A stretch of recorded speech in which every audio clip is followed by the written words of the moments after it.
अस्सलाम वालेकुम वरहमतुल्लाहि वबरकातुहू माय डियर स्टूडेंट्स। तो बेटा जो आज का मेरा टॉपिक है that is oxidation of metals. तो हमारा जो टॉपिक चल रहा है that is oxidising properties of nitric acid. तो नाइट्रिक एसिड के जो ऑक्सीडाइजिंग प्रॉपर्टीज है हमने ये पढ़ा कि जो नाइट्रिक एसिड है बेटा is a powerful oxidising agent.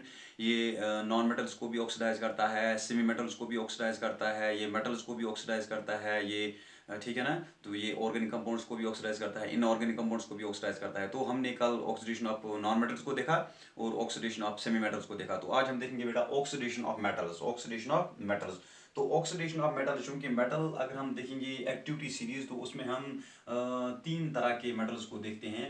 तो पहला जो है that is oxidation of more active metals, ठीक है ना। Oxidation of more active metals, तो मोर एक्टिव मेटल्स उसकी ऑक्सीडेशन। दूसरा टाइप जो है that is oxidation of less active metals, oxidation of less active metals, oxidation of less active metals. तो तीसरा टाइप जो बेटा यहाँ पे है that is oxidation of noble metals, oxidation of noble metals, ठीक है ना। तो मेटल्स तीन तरह के होते हैं according to activity series oxidation. तो इसलिए हम यहाँ पे तीन टाइप्स ऑफ ऑक्सीडेशन देखते हैं मेटल्स में। तो oxidation of more active metals, तो हमारे पास मोर एक्टिव मेटल जो है बेटा, तो जैसे हमारे पास सोडियम है, पोटेशियम है, अल्मोनियम है, जिंक है, लेड है, कैल्शियम है, मैग्नीशियम है, ठीक है ना। तो लेस एक्टिव मेटल्स हमारे पास कॉपर है बेटा, हमारे पास सिल्वर है, हमारे पास मरकरी है। नोबल मेटल्स में हमारे पास बेटा प्लेटिनम है, हमारे पास प्लेटिनम है एंड गोल्ड, ठीक है ना। तो आज हम पहला टाइप देखेंगे that is oxidation of more active metals, ठीक है ना। तो हम देखेंगे oxidation of more active metals, तो उसके बाद ऐसे oxidation of less active metals हमें देखना है, ऑक्सीडेशन ऑफ नोबल मेटल्स हमें देखना है। तो आज हम देखेंगे oxidation of more active metals, ठीक है ना। तो आज हम देखेंगे oxidation of more active metals, oxidation of more active metals, ये हम देखेंगे अब डिटेल में, ठीक है ना। तो यहाँ पे जो जनरल रिएक्शन है वो क्या है, हमारे पास मेटल है बेटा, ये है मेटल। तो इसको हम रिएक्ट कराएंगे HNO3 के साथ, तो हमें जो प्रोडक्ट मिलेगा दैट इज मेटल नाइट्रेट। तो ये जनरल रिएक्शन है, मेटल नाइट्रेट प्लस हमें मिलेगा नेसेंट हाइड्रोजन, ठीक है ना। उसके बाद एक HNO3 मॉलिक्यूल नेसेंट हाइड्रोजन के साथ कंबाइन होके हमें मिलेगा रिडक्शन प्रोडक्ट, हमें मिलेगा बेटा रिडक्शन प्रोडक्ट, ठीक है ना। हमें मिलेगा रिडक्शन प्रोडक्ट। तो शुरू करते हैं पहला टाइप दैट इज शुरू करते हैं हम, it is with zinc. Zinc से बेटा शुरू करते हैं, ठीक है ना। तो यूजिंग कंसनट्रेटेड HNO3, अगर हम इस्तेमाल करेंगे कंसनट्रेटेड HNO3 जिंक के लिए, अगर हम इस्तेमाल करेंगे कंसनट्रेटेड HNO3 तो रिएक्शन क्या होगी, ऑक्सीडेशन रिएक्शन क्या होगी जिंक के लिए, ठीक है ना। तो बेटा ये है metal that is zinc, plus इसको हम रिएक्ट कराएंगे HNO3 के साथ। तो फिलहाल ये हमारे पास कंसनट्रेटेड HNO3, ठीक है ना। तो हमें मिलेगा बेटा, हमें मिलेगा मेटल नाइट्रेट, क्या मिलेगा, metal nitrate that is zinc nitrate, हमें मिलेगा ZnNO3 होल ट्वाइस। बेटा जो जिंक होता है डाई पॉजिटिव, आपको पता है नाइट्रेट आयन ये है मोनोनेगेटिव। अब ये नाइट्रेट आयन हमें कहाँ से अवेलेबल हुआ, तो मैंने पहले आपको बताया हमारे पास HNO3 नाइट्रिक एसिड है, इसमें से एक प्रोटॉन को निकालो माइनस प्रोटॉन, तो वहाँ पे बच जाता है NO3-1, it's called nitrate ion, ठीक है ना। तो नाइट्रेट आयन की वैलेंसी बेटा है -1, तो ये है +2, तो यहाँ पे क्रॉस क्रॉस करेंगे, ठीक है ना बेटा, क्रॉस क्रॉस करेंगे तो फार्मूला बनेगी जिंक नाइट्रेट की ZnNO3 होल ट्वाइस, ठीक है ना। तो वहां पे हमें मिलेगा नेसेंट हाइड्रोजन, ठीक है ना। तो वहां पे हमें मिलेगा नेसेंट हाइड्रोजन।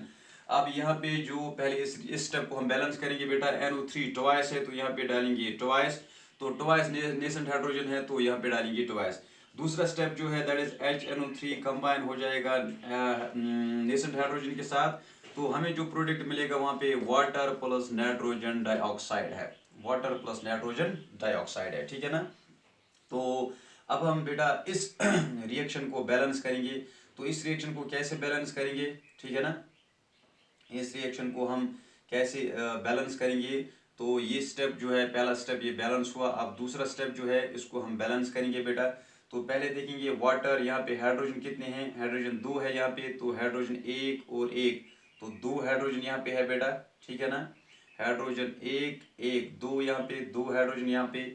तो ऑक्सीजन यहाँ पे 2 1 3, तो 3 ऑक्सीजन है, नाइट्रोजन यहाँ पे 1 है, तो यहाँ पे 1 नाइट्रोजन है, ठीक है ना। अब ये जो रिएक्शन है ये बैलेंस्ड है, तो हमें क्या करना है, वहाँ पे ट्वाइस नेसेंट हाइड्रोजन है, ट्वाइस नेसेंट हाइड्रोजन है, तो इस रिएक्शन को हम मल्टीप्लाई करेंगे ट्वाइस, ठीक है ना। इस रिएक्शन को हम मल्टीप्लाई करेंगे ट्वाइस, तब जाके ये ट्वाइस यहाँ पे नेसेंट हाइड्रोजन आएगा, ठीक है ना। ट्वाइस नेसेंट हाइड्रोजन कैंसिल हो जाएगा, ठीक है ना। तो यहाँ पे 2 मल्टीप्लाई करके ये बेटा ट्वाइस नेसेंट हाइड्रोजन आएगा, तो इस ट्वाइस नेसेंट हाइड्रोजन को इस ट्वाइस नेसेंट हाइड्रोजन के साथ हम कैंसिल करेंगे, तो यहाँ पे जो है, तो इस नेसेंट हाइड्रोजन को इसको कैंसिल करेंगे ट्वाइस नेसेंट हाइड्रोजन को, तो यहाँ पे जो रिएक्शन है वो क्या है, दैट इज Zn, तो ये है Zn प्लस, ठीक है ना, ये है बेटा Zn। तो यहाँ से अब देखेंगे रिएक्टेंट्स में 2HNO3 और ये 2HNO3 बन गए 4 टाइम्स HNO3, ठीक है ना, 4 टाइम्स HNO3। तो यहाँ पे हम जाएंगे अब प्रोडक्ट्स की ओर, तो ये है zinc nitrate ZnNO3 whole twice plus, तो हमें मिलेगा ट्वाइस वाटर, तो ट्वाइस H2O, और हमें मिलेगा twice NO2, twice nitrogen dioxide, ठीक है ना, ट्वाइस नाइट्रोजन डाइऑक्साइड, ठीक है ना। तो ये है बेटा रिएक्शन। तो नेट रिएक्शन क्या है यहाँ पे, तो अब हम देखेंगे ये रिएक्शन बैलेंस्ड है कि नहीं। यहाँ पे जिंक है बेटा, तो 4 हाइड्रोजन है यहाँ पे, तो 2 2 जा 4 हाइड्रोजन है यहाँ पे बेटा, तो 4 नाइट्रोजन है यहाँ पे बेटा, यहाँ पे 2 नाइट्रोजन अंदर इसमें है, ठीक है ना। तो यहाँ पे 2 नाइट्रोजन 4 नाइट्रोजन है, ऑक्सीजन है 4 3 जा 12, यहाँ पे 3 2 जा 6 6, यहाँ पे हो गई 4, हो गई 10, हो गई 2, हो गई 12, ठीक है ना। तो ये रिएक्शन बैलेंस्ड है। So using concentrate HNO3 this is how the oxidation of zinc takes place, ठीक है ना। तो ये है विथ कंसंट्रेट HNO3 जिंक की ऑक्सीडेशन।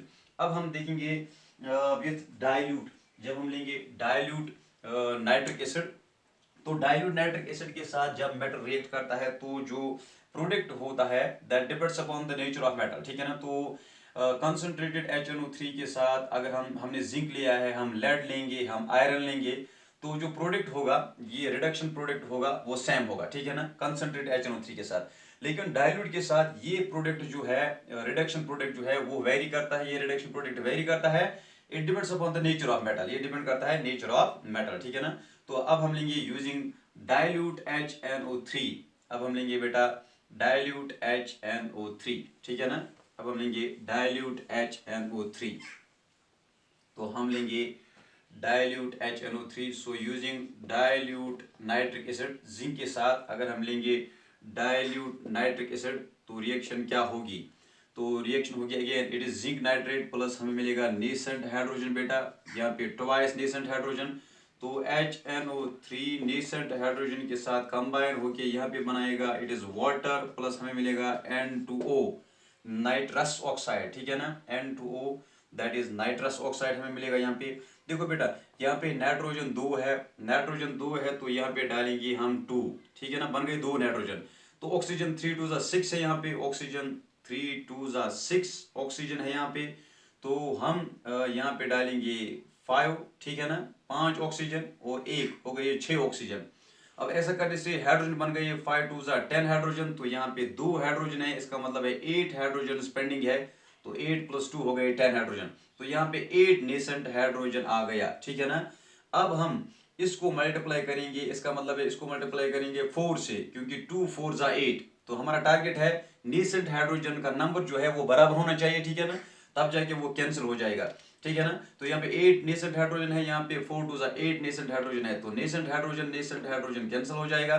अब जो रिएक्शन है नेट रिएक्शन वो क्या होगी विद डाइल्यूट HNO3, वो होगी 4 टाइम्स Zn, तो बेटा ये है 4 टाइम्स Zn प्लस बेटा ये है ना 4 टाइम्स Zn, अब ये है बेटा 4 2 8, ठीक है ना, ये है 4 2 8 HNO3 प्लस 2 HNO3 हो गई 10 HNO3, 10 HNO3, ठीक है ना। तो रिएक्टेंट्स कंप्लीट हो गई। तो प्रोडक्ट्स में हम देखेंगे यहाँ पे है जिंक नाइट्रेट बेटा, तो जिंक नाइट्रेट 4 टाइम्स ये है 4 टाइम्स है Zn, 4 times Zn NO3 whole twice, ठीक है ना, 4 times Zn NO3 whole twice, plus यहाँ पे है 5 टाइम्स H2O प्लस ये है हमारे पास N2O, ठीक है ना। अब ये 10 है नाइट्रोजन है यहाँ पे, देखो ये 4 2 8, 8 + 2 हो गई 10। आप इसको चेक करके बता सकते हो कि ये बैलेंस्ड है कि नहीं। तो ये बैलेंस्ड केमिकल रिएक्शन है regarding the oxidation of zinc with dilute HNO3। तो हमने जिंक की ऑक्सीडेशन देखी with concentrate HNO3 with dilute HNO3, ठीक है ना। अब हम लेड की ऑक्सीडेशन देखते हैं with dilute HNO3 and with concentrated HNO3। चलो मैं आपको एक असाइनमेंट रखता हूं। तो मैंने आपको कल ये बताया था कि ऑक्सीडेशन ऑफ नॉन मेटल्स में मुझे वो सल्फर का करके देना आप, ठीक है ना।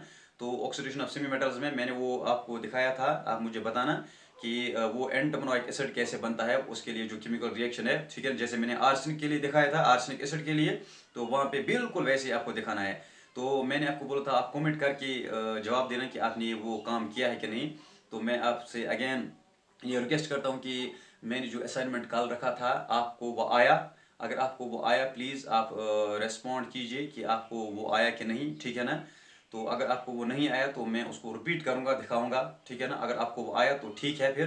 तो इसी एतबार से मैंने आपको जिंक के साथ ऑक्सीडेशन रिएक्शन दिखाई विथ, पहले दिखाई मैंने आपको विथ कंसंट्रेटेड HNO3, ठीक है ना। तो विथ कंसंट्रेटेड HNO3 जो यहाँ पे लेड के साथ अब जो रिएक्शन है विथ लेड, तो लेड के साथ बेटा जो रिएक्शन है वो बिल्कुल सेम है। सिर्फ जिंक की जगह हमें लिखना है Pb, ठीक है ना। Zn की जगह हमें सिर्फ लिखना है Pb, बाकी बिल्कुल सब सेम है क्योंकि लेड भी बनाता है lead nitrate with formula PbNO3 whole twice. तो आपके लिए ये असाइनमेंट है। तो विथ लेड के साथ आपको कंसंट्रेटेड HNO3 यूज करके लेड की ऑक्सीडेशन दिखानी है, ठीक है ना, विथ कंसंट्रेटेड HNO3। डाइल्यूट में खुद दिखाऊंगा क्योंकि मैंने आपको बताया आयरन हो, लेड हो, जिंक हो, कोई भी हो, जो कंसंट्रेट HNO3 के साथ जो प्रोडक्ट है रिडक्शन प्रोडक्ट, ठीक है ना, रिडक्शन प्रोडक्ट जहाँ पे हमें वाटर मिलता है और NO2 नाइट्रोजन डाइऑक्साइड मिलता है, वो हर जगह सेम है, ठीक है ना। लेकिन डाइल्यूट के साथ ये वेरी होता है। तो डाइल्यूट के साथ जिंक में ये प्रोडक्ट जो यहाँ पे है that is N2O nitrous oxide, ठीक है ना। लेकिन लेड के साथ जो ये रिएक्शन है बेटा, लेड के साथ मैं दिखाऊंगा using dilute HNO3 with lead, ठीक है ना। तो कंसंट्रेट HNO3 के साथ आप खुद दिखाना लेड की रिएक्शन, ठीक है ना। तो मुझे आप फिर वो कमेंट करके वो बताना कि आपको वो आया कि नहीं, प्लीज़ कमेंट ज़रूर करना। तो मैंने जो कल का असाइनमेंट दिया था वो कमेंट करके बताना कि आपको वो आया कि नहीं, ठीक है ना। तो विथ अब यहाँ पे बी पार्ट जो है विथ लेड, ठीक है ना, लेड के साथ देखेंगे यूजिंग डाइल्यूट, क्योंकि यूजिंग कंसंट्रेट आपको खुद करना है। तो यूजिंग डाइल्यूट HNO3, तो यूजिंग डाइल्यूट HNO3 हम क्या करेंगे, अगेन हम लेंगे लेड, ठीक है ना, प्लस हमारे पास है बेटा HNO3। तो बेसिक स्टेप कंसंट्रेट में भी सेम होगा, ये डाइल्यूट में भी सेम होगा। तो हमें मिलेगा lead nitrate PbNO3 whole twice, ठीक है ना, लेड नाइट्रेट प्लस ये भी ट्वाइस है तो यहाँ पे डालेंगे ट्वाइस नाइट्रोजन। तो इस तरह से ट्वाइस हाइड्रोजन मिलेगा, नेसेंट हाइड्रोजन। तो यहाँ पे HNO3 है प्लस नेसेंट हाइड्रोजन। तो यहाँ पे जो प्रोडक्ट है वो वेरी होता है। तो जिंक में हमें मिला था वाटर प्लस N2O, यहाँ पे मिलेगा water plus NO nitric oxide, ठीक है ना। तो पहले इस स्टेप को हम बैलेंस करेंगे, उसके बाद इसको ऐड करेंगे, ठीक है ना। देखो यहाँ पे अब नाइट्रोजन बेटा कितने हैं नाइट्रोजन यहाँ पे एक है, तो एक नाइट्रोजन है बेटा। ऑक्सीजन यहाँ पे 3 है, यहाँ पे 3 ऑक्सीजन है बेटा। तो यहाँ पे एक है तो एक है 2, इसका मतलब है यहाँ पे डालेंगे ट्वाइस। तो 2 ऑक्सीजन और एक बन गए 3 ऑक्सीजन। तो ये 4 हाइड्रोजन है तो एक हाइड्रोजन है, इसका मतलब है यहाँ पे 3 डालेंगे, ठीक है ना। तो इसका मतलब है इसको हम बैलेंस कैसे करेंगे, देखो ये ट्वाइस हाइड्रोजन है, ये थ्राइस हाइड्रोजन है, ये कैसे नंबर बराबर हो जाएगा, इसका मतलब है यहाँ पे 2 को मल्टीप्लाई करेंगे 3 के साथ, 3 2 6 टाइम्स नेसेंट हाइड्रोजन। यहाँ पे 3 है, इसको मल्टीप्लाई करेंगे 2 के साथ, 3 2 6 टाइम्स नेसेंट हाइड्रोजन। तो 6 times nascent hydrogen, 6 times nascent hydrogen cancel हो जाएगा। अब ये क्या है, पहले रिएक्टेंट्स की हो जाएंगे 3 times Pb, 3 times Pb plus ये 3 टाइम्स 3 2 6 टाइम्स HNO3 और ये है यहाँ पे 2 HNO3। इसका मतलब है 6 HNO3 प्लस 2 हो गए 8 टाइम्स HNO3, ठीक है ना। तो प्रोडक्ट्स की ओर जाते हैं, ये 3 times Pb, 3 times PbNO3 whole twice, ठीक है ना, प्लस ये है बेटा ट्वाइस H2O प्लस ये है बेटा ट्वाइस NO नाइट्रिक ऑक्साइड। आप चेक कीजिए ये रिएक्शन बैलेंस्ड है, ठीक है ना। तो ये है reaction of oxidation reaction of lead using dilute HNO3, ठीक है ना। तो आपके लिए असाइनमेंट जो है इस हवाले से ऑक्सीडेशन ऑफ जो मेटल्स है, इसमें 3 पार्ट्स है। Oxidation of more active metals आज हमने देखा है, उसके बाद इंशाल्लाह हम कल देखेंगे oxidation of less active metals and oxidation of noble metals, ठीक है ना, वो हम कल देखेंगे। तो आपको आपका जो असाइनमेंट है बेटा वो क्या है, वो आपको रिएक्शन दिखानी है, ऑक्सीडेशन रिएक्शन विथ, जैसे मैंने जिंक के लिए दिखाया बिल्कुल वैसे ही आपको दिखाना है लेड के लिए with concentrated HNO3 and iron के लिए दिखाना है विथ कंसंट्रेटेड HNO3, ठीक है ना। तो अगर आपको वो आएगा तो कमेंट के ज़रिए मुझे प्लीज़ असाइनमेंट्स के बारे में इंफॉर्मेशन दे दो कि हमने वो कंप्लीट किया है। अगर नहीं किया है तो मैं दिखाऊंगा, ठीक है ना। तो ये आपके लिए असाइनमेंट है। तो कल की जो असाइनमेंट है उसके लिए प्लीज़ कमेंट करना कि जो मैंने कल आपको असाइनमेंट डाली थी आपने वो कंप्लीट किया है कि नहीं। अगर आपने किया है तो यस करके कमेंट में लिखना कि yes we completed the assignment, ठीक है ना, ऐसे लिखना, ठीक है ना। अगर नहीं किया है तो sir please repeat the yesterday's homework, ठीक है ना, यस्टरडेज असाइनमेंट उसको रिपीट करना। तो मैं इंशाल्लाह फिर रिपीट करूँगा। So this was all about today's topic. So thanks for watching today's topic.